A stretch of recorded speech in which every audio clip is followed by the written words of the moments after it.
Hai, selamat datang di acara Hatan Show. Saya, Aryo Yosia, kawan saya. Pantes nggak gue? Lumayan. Lumayan ya. Erwin Fitriansyah. Masih berlatih lebih kencang lagi ya? Ini udah mulai belum sih? Udah. Udah mulai.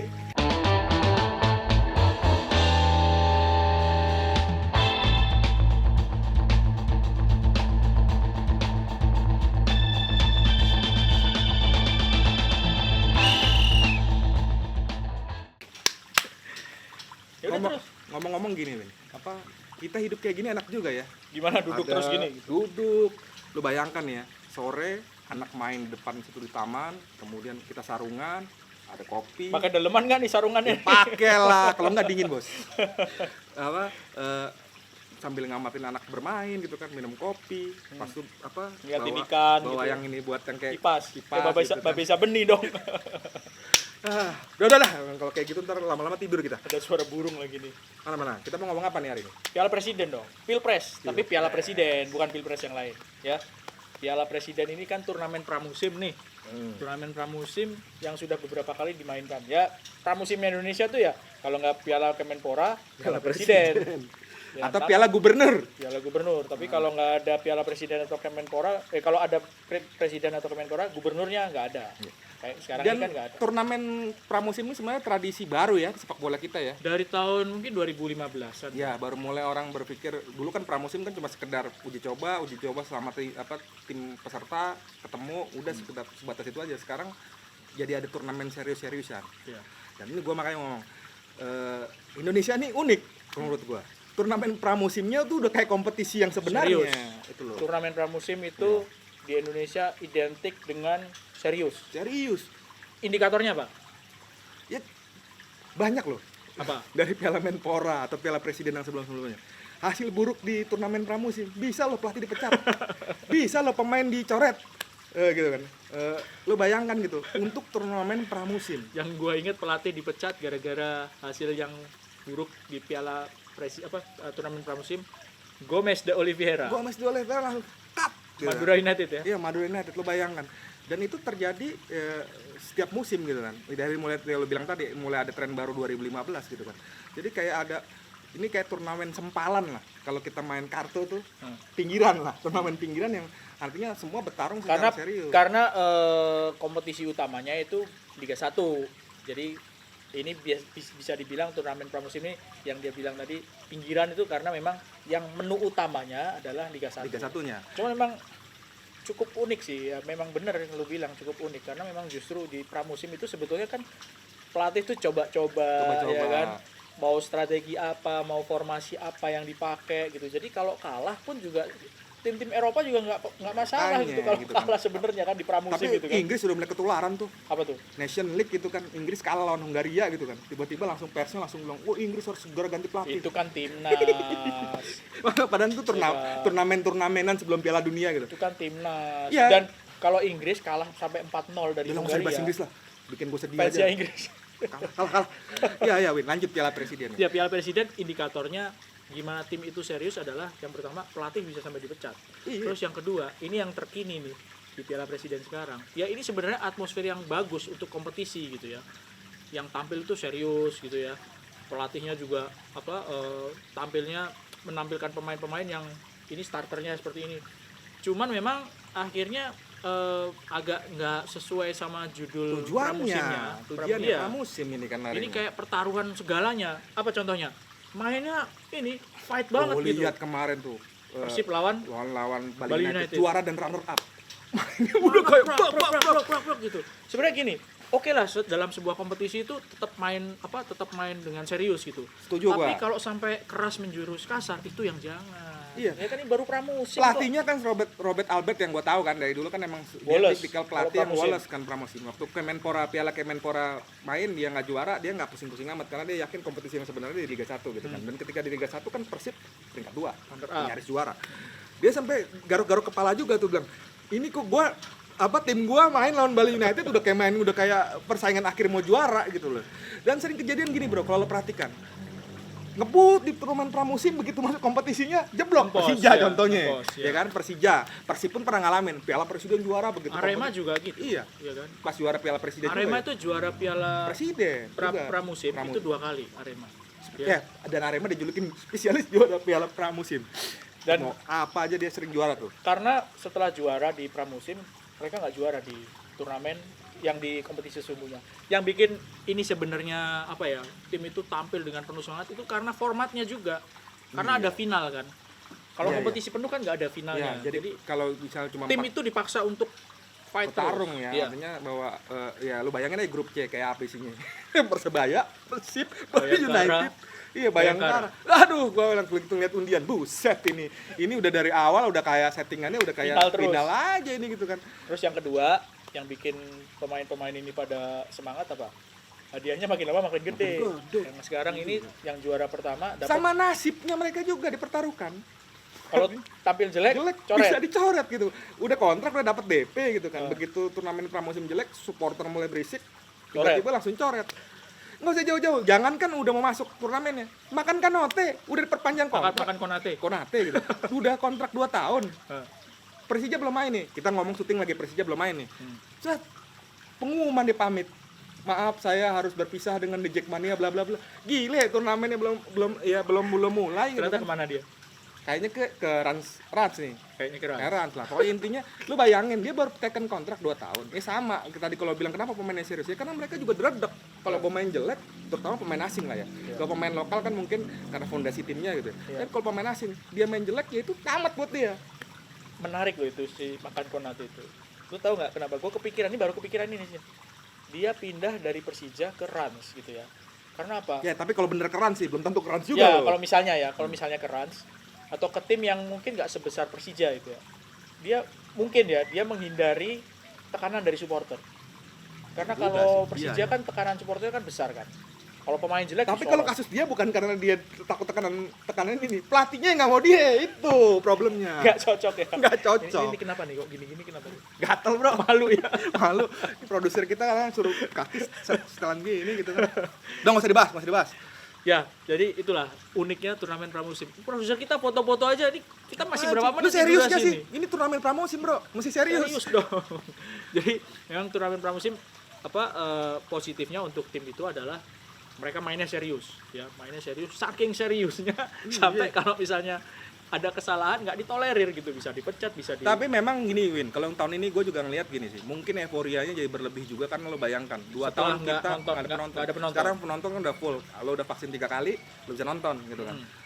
Ya jadi kayak euforia juga, pemain juga semangat, gila gue udah main udah lama nggak ada penonton, kemudian juga supporternya kan berapi-api gitu kan, macam-macam gitu kan. Ya lihat aja Arema baru satu pertandingan kalah lawan PSM gitu, langsung udah supporter udah singit gitu kan, nah ganti pelatih gitu kan, buset gue bilang hello gitu kan, ya hari gini gitu kan, apa ya, kadang-kadang menurut gue jadi akhirnya ujung-ujungnya ya, efeknya apa, besar pasak daripada tiang. Apa tuh? Ya artinya gini, lu baru kontrak tadi kan 2 tahun, nggak ada lo kalau nggak ganti rugi kalau lu putus kontraknya. Oh iya benar. Ada selalu Ada penaltinya iya, ada pasti. penaltinya gitu kan ya. Itu menurut gua malah jadi merugikan klub juga gitu karena terburu-buru gitu kan ngambil sikap gitu suatu hal, tapi emang susah di Indonesia nih.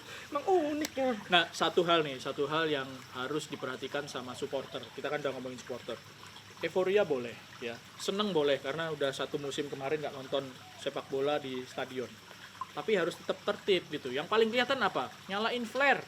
Oh iya, Udah berapa kemarin pertandingan rame ya. aja Iya, tuh iya, kemarin iya. tuh nyalain flare. Iya, iya. Kita nggak usah nyebut tempatnya deh ya. Tapi udah kejadian nyalain flare, asapnya kemana-mana. Akhirnya pertandingan ditunda. Yang rugi kan siapa? Tim sendiri. Tim sendiri. Kalau misalnya ada dendanya yang bayar siapa? Timnya sendiri. Timnya juga yang bayar. Jadi oke, kita euforia boleh, serius boleh, tapi tetap dalam koridor sportivitas dan aturan. Oke, kita lanjut lagi di segmen kedua. Kita ngomongin apa dong habis itu? Bursa transfer kali ya? Bursa transfer. Yuk, tutup dong. Segmen pertama ditutup dulu. Saya. Udah deh, nggak pantas bro, udah tugas Ya, gue lanjut. cuma nyeplokin aja dah. Oke, lanjut di segmen kedua setelah ini ya. Kawan-kawan, kita lanjut segmen selanjutnya. Lanjut segmen selanjutnya. Bagaimana tuh ceritanya? Gila gue yang dikerjain tuh nggak lo? Gue suruh ngomong masuk bridge-nya gitu loh. Sementara ini tugasnya kawan ini yang satu ini.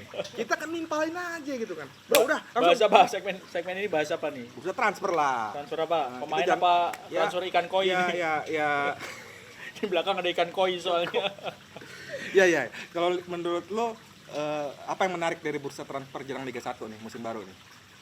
Pemain-pemain yang mungkin pemain yang komoditas bagus gitu, terus main di klub baru. Ya. Contohnya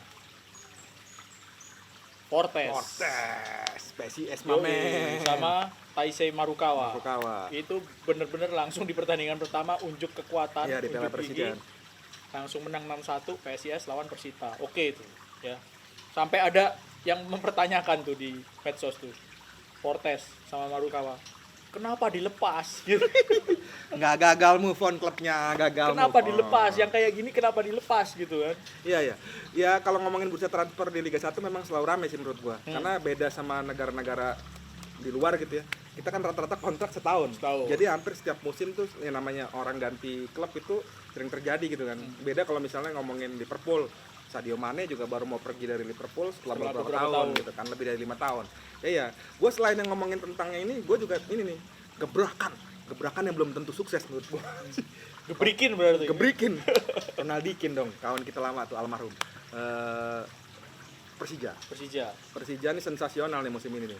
Datengin legenda sepak bola Jerman Timur ya, Thomas Doll tuh awalnya ya. Nggak legenda lah, bukan pemain yang top banget lah. Kalau Lothar Matthäus, Matthias Sammer gitu kan, Oliver Bierhoff tuh baru legenda. Udahlah bumbuin aja lah gitu loh. Ya legend lah. Pernah pemain timnas. Dia pernah artinya ya makanya gue bilang Jerman Timur, Bro. Kan dulu di Jerman Barat. Jerman. Ya, Thomas Doll datang. Mantan pelatih Dortmund. Legendnya Dortmund juga bisa dibilang ya. Datang ke ini gitu kan, ke Persija langsung dobrak-abrik. Apanya? Timnya langsung dobrak-abrik. Sebenarnya Thomas pelatih ini pelatih boneka, John. Bagaimana maksud lo boneka nih? Menarik nih. Thomas Doll. Oh, gua pikir diatur gitu loh. Enggak. Sampai kayak pada ketawa semua. Kena semua. Enggak. Jadi Thomas Doll ini diobrak-abrik semua. Diobrak-abrik. Rame nih. Ya. Roy Chan dilepas. Roy Chan gitu. Lo bayangkan pemain asing yang udah bertahun-tahun main di Persija dan pemain yang nggak pernah ribet dengan urusan uang dan macam-macam, lepas. Kemudian ada pemain yang 2 tahun baru dikontrak, Konate. Konate dilepas juga. Ini tadi udah sebut di. Ya. Kemudian dia juga bilang nih emang nggak cocok kayaknya Konate. Sebenarnya yang dilakukan Dol sih, walaupun lo bilang boneka, dia bukan pelatih boneka ternyata. Ya artinya gini, yang dilakukan bener. Lu serius amat gua ngomong pelatih boneka aja disebut lagi. Enggak, tadinya gue mau masukin, nyambungin. Di Indonesia itu kan emang agak unik pola rekrutmennya. Kadang-kadang pelatih didatengin terakhir nih. Timnya udah jadi gitu kan. Ya, yang milih pemain siapa nih? Kalau gagal dia yang disalahin gitu kan. Yang milih pemain siapa? Yang milih pemain manajemen. Pengurus. Pak ini beli macam-macam, dia kemarin pelatih. Yang dilakukan Thomas Doll ini sebenarnya yang ya biasa dilakukan di sepak bola internasional gitu ya. Gua datang dia harus ngikutin gaya main gua gitu kan. Ya buang-buang. Cuma kan karena menjadi masalah di Indonesia, timnya udah jadi, rombak gitu kan. Dan menurut gua tadi kenapa gua bilang nih, gebrakan yang potensi masalahnya juga gede. Artinya bahwa dengan apakah Thomas Doll juga bisa beradaptasi dengan kultur sepak bola di Indonesia gitu kan, karena di Indonesia kan yang menurut gue emang agak unik gitu loh. Dia belum kenal kultur sepak bola Indonesia, pertama kali di Asia Tenggara lo bayangin gitu, datang ngelihat pola rekrutmen udah diatur dan macam-macam gitu kan. Ya menurut gue cukup nggak waktu buat dia gitu, apakah Persija akan sabar? Dari dulu kan ngomong sabar, tapi Persija kan nggak subur. Sabar subur nyetak pelatih, maksudnya gonta-ganti pelatihnya subur gitu kan. Tiap musim lu bayangin pernah satu musim 4 kali ganti pelatih. Bahkan legendnya dia udah dibalikin gitu, Ivan Kolev. Begitu Ivan Kolev gagal dipecat. Lucunya Ivan Kolev juara di Liga Bulgaria gitu kan. Lu bayangin ini yang salah Ivan Kolev atau Persijanya yang salah gitu kan. Sama gitu kan. Menurut gua ini memang tapi rame tuh kalau ngomongin tentang rekrutmennya si Thomas Doll itu kan ramenya gini. Ya semua juga mengkritik sama gitu. Timnya dong dibangun cepat karena memang Persija menurut gua agak lambat. Iya, Persib, Ciro Alves, sisanya kan relatif sama. Lu ngomong jadi ngantuk gue. Oh ya, bukan Ciro Alves doang. Ada Kambuaya loh bayangin. Ya. Tapi dia membangun Rahmat Rianto kan, 2 pemain timnas. sisanya kan pemain-pemain yang lawas semua. Pelatihnya juga Pelatihnya nggak ada yang lama. ngelakuin pergantian. Yang agak agresif juga kan PSIS ya. PSIS. Tadi Portes sama si Marukawa. Kemudian Arema kan juga udah ngebangun Evan Dimas didatengin dan macam-macam. Menurut gua Persija emang agak terlambat sedikit sih. Gitu loh. Kalau gua ngerinya ya itu cukup sabar nggak manajemen Persija? Gua ngelihatnya gini, Persija menjadi sebuah apa ya? Oke, lambat ya membangun timnya, tapi ini masuk ke ya kayak gitu yang benar. Pelatihnya itu yang Tracknya milih benar, gitu. ya. Nah, kita sama-sama tahu bahwa ini tracknya benar gitu. Yang benar ya begini, ngebangun tim itu berdasarkan membangun tim yang berdasarkan pelatih mau. Kebutuhan pelatih. Iya, bukan kebalikannya gitu kan. Gue bangunin tim dulu udah jadi, pelatih tinggal Pelatihnya masuk, suruh dia bikin. suruh menyesuaikan diri. Dan ujung-ujungnya ditagih dia gitu kan. Disalahin dia gitu. Udah benar, tapi ya gue bilang di kultur sepak bola Indonesia situasi kayak gitu bisa jadi bener nggak gitu loh. Karena gue udah apa ya, gue agak sometimes gue frustrasi sendiri juga gitu kan ngelihat ini. Kenapa lu frustasi kan? Bukan lu pelatihnya. Ya, iya, gue Pengurus ngebayangin enggak, gitu pelatih kan. enggak. Ini udah gayanya udah kayak manajemen klub neror orang, tau nggak lo? Lu neror. Gitu kan. Kenapa Itu kenapa? Sama, ya Frustasinya artinya kenapa? ya kayak misalnya ya gue ambil contoh Thomas Doll lah. Ya menurut gue lo bisa dapat apa yang lo mau setelah 3-4 tahun gitu loh. Ya lo kan sekarang katanya kan Persija mau pemain muda nih apa Dari akademi ya, itu ya. akademi dan macam-macam kan kawan kita Ganesha Putra sekarang udah wakil si apa presiden Wakil kan, presiden. udah presiden klub. Cuma ya itu kan lagi-lagi. Cuma pertanyaan gue, apakah cukup sabar gitu? Yang udah-udah gitu kan ketika The Jackmania udah mulai pelatih ganti gitu kan. Mau Ya mau harus sabar Thomas lah. Doll, mau Lothar Matthäus lah terserah lo datengin. Paling banter setengah musim. Nggak usah jauh-jauh lah gitu apa. Nggak usah pelatih. Lo masih inget Michael Essien? Legend, Bro. Ya, ya. Di Chelsea Persib kayak ya. apa mainnya gitu Di kan. Persib. Dia diganti cuma karena apa? Di Indonesia itu jarang ada pemain asing gelandang bertahan. Essien dicoba dimasukin Persib main gelandang menyerang. Bagaimana ceritanya Essien main gelandang menyerang? Lo berharap dia bikin gol banyak kan nggak mungkin. Ya. Iya kan? Ya kayak begitu-begitu loh, Bro, maksudnya. Tapi apa yang hal lain yang menurut lo menarik di bursa transfer kali ini, Wi? Bisa transfer Marco Simic kemana nih Marco Simic? Macul. Iya tuh, itu juga menarik gitu. Berkasus dengan Persija Iya. gitu kan, sempat diisukan masuk ke Persis Solo gitu kan, tapi belakangan ya itu yang gue dengar rumor ya ini bisa benar bisa salah. Kalau salah juga maafkan saya. Ya karena dia bermasalah sama Persija, klub-klub lain Klub lain takut. juga malas gitu. Iya, takut gitu kan. Ya yang menurut gue ya konsekuensi sih, lo kerja di mana sih? Ujung-ujungnya kan ya Indonesia ya kan dia kan yang rame itu kan dia bilang gue belum nggak dibayar, ternyata punya usut bukan nggak dibayar, Tapi dikurangin gitu kan, dia belum taken gitu kan. Ya menurut gua ya klub lain mungkin takut gitu. Tapi nggak ada Marco Simic, menurut gua Liga 1 tetap menarik kok. Tetap menarik ya. Iya, masih ada Ciro Alves atau yang baru tuh dari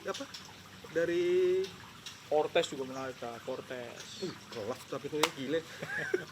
Dari bodinya gua pertama nggak yakin, Bro. Gua emang agak-agak gitu. Itu Fortes itu adalah pemain yang paling sering dijambak musim lalu. Kok dia nggak kapok ya? Maksudnya botak Masih gondrong banget tuh. Nggak risih gitu ya. Kan jarang. Oke lah kalau gondrong segini gitu ya. Ini gondrongnya kan panjang banget gitu. Tapi kalau dia ketemu pelatih model yang tangan besi tuh, yang model nggak suka lihat rambut pemain ini, potong, botakin. Lagi tidur dikasih latihan porsi berat gitu ya. Kecapean tidur nyenyak potong. Tapi emang itu termasuk salah satu pemain yang nggak diprediksi bagus, tapi ternyata ya lu Karena lihat memang musim lalu dia dari awal musim itu nggak langsung top chair. Ya kan? Di pertengahan musim baru gol akhirnya jadi bagus, diambil PSIS. Bagus juga ternyata. Gue kesleo nih. Kenapa? Udah nggak apa-apa. Cedera pinggang. Musim.